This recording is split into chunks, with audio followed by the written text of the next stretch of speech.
Well, that was awkward, wasn't it? That pause. I'm sure some of you must have thought I'd forgotten my lines. It's funny how something as simple as silence can make us feel uncomfortable. We're so used to noise, to constant movement, that when it stops, it feels like something is missing. Imagine waking up to silence. No buzzing phones, no flashing notifications, just you. I remember waking up in the woods during a camp. All around me was the soft rustling of leaves and the distant sound of birds. It made me realize how rare experiencing true peace is. So, let me ask you, when was the last time you spent an hour with yourself without reaching for your phone? It must have been a while, right? We, on average, spend 3 to 5 hours a day on our phones. That's up to 76 days a year. 2.5 months gone, just like that. We're so caught up in the digital whirlwind, jumping from one task to the next, that we often forget about the most important connection, the one with ourselves. Think of a tree spreading its branches wider and wider, but forgetting to nourish its roots. It will soon start to wither. Solitude for us is that foundation, offering us that chance to pause, reflect, and anchor ourselves to what truly matters. Solitude has always been a cornerstone of human development. Philosophers like Henry David Thoreau and Friedrich Nietzsche, they didn't just stumble upon the idea, they practiced it and understood its impact. Thoreau famously retreated to the woods of Walden Pond to strip life down to its core. He captured his reflections in his book Walden, or Life in the Woods, quoting, I find it wholesome to be alone the greater part of time. To be in company, even with the best, is soon wearisome and dissipating. I love to be alone. I have never found a companion that was so companionable as solitude.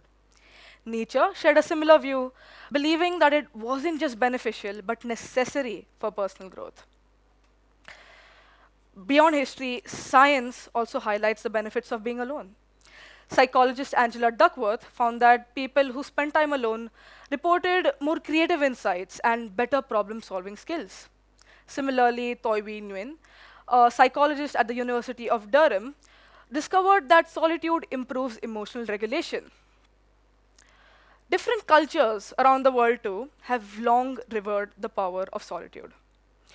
In my country, India, for instance, solitude is, is a huge part in spiritual practices like yoga, meditation. Yoga helps us reflect inwardly through various asanas, while meditation, primarily rooted in Hinduism and Buddhism, helps us become more self aware and connect to the divine. But in today's hyper connected world, finding that balance between solitude and connectivity asks so much more of us. We're conditioned to equate solitude to loneliness, to see it as a failure to engage. But it doesn't have to be that way. Practical tips like setting aside time for reflection, turning off notifications, or even taking a brief walk can help. It's about finding that delicate balance where solitude nourishes rather than isolates. For example, there have been times in my life when solitude wasn't just a luxury, it had become a necessity. As a 12th grader balancing board exam prep, sports, tuitions, music practice, life often gets quite overwhelming. I remember one evening when I was struggling to finish a chemistry assignment while simultaneously stressing over an upcoming music competition. To make matters worse, my phone wouldn't stop buzzing with texts from my friends, each vibration tempting me to just take a quick look.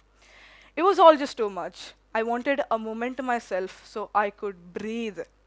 I picked up the keys to my bike and just took off, leaving all of my stress back home at my desk to be dealt with another time. Which brings me to my next point. That pause, that fresh breath of air, doesn't mean sitting in silence. For me, it's not locking myself in a room. It's found in movement, in rhythm, in physical exertion. When I'm cycling, the world blurs into the background, and the only sound is the steady hum of the tires on the road. In those moments, the noise of life fades away and I can finally breathe freely. Furthermore, drumming is another one of my quiet spaces. I know, drumming, quiet. The physicality of it, the focus it demands, they help me center myself and find calm to the chaos around me. And then there's the gym.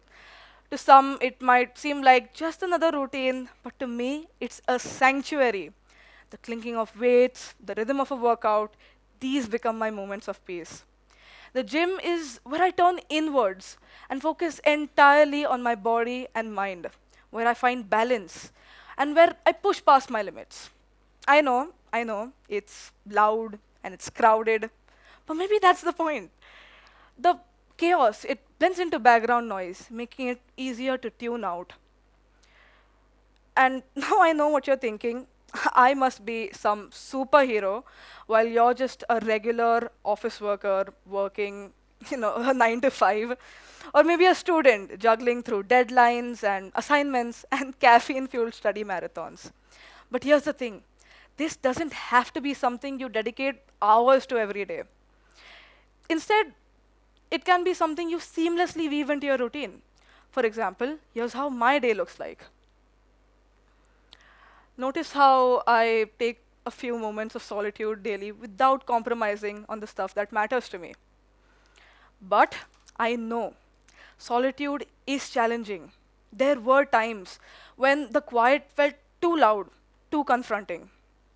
There were moments when cycling felt like another escape than a release, when the drumming didn't quiet my mind but amplified the chaos within it, when the gym felt like another task than a retreat. Yet, it was in pushing through these moments that I found growth. In those quiet spaces, I gained insights, and problems that once seemed insurmountable suddenly became manageable. So, when I speak of solitude, I'm not just talking about the absence of others, I'm talking about the presence of self. Whether on a bike, behind a drum kit, or under a barbell, I reconnect with who I am.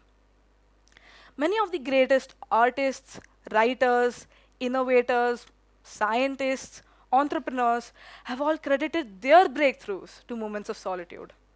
Away from the demands and distractions of the world, they could focus on new ideas, leading to the creation of masterpieces. Now, let me share with you this one quote, written by Paulo Coelho in manuscript found in Arca, 2012. Without solitude, love will not stay long by your side, because love needs to rest as well. Without solitude, no plant or animal can survive. No soil can remain productive for any length of time. No artist can create. No work can be grown and transformed. Solitude is not the absence of love, but its complement. Solitude is not the absence of company, but the moment our soul is free to speak to us and help us decide what to do. Therefore, blessed are those who do not fear solitude, who are not always looking for something to do, something to amuse themselves with, something to judge. If we are never alone, we cannot know ourselves, and if we do not know ourselves, we will begin to fear the void. But the void does not exist. A vast world lies hidden in our soul, waiting to be discovered. Isn't that such a wonderful thought? So, in a world where we're constantly connected, perhaps the most radical act is to simply disconnect.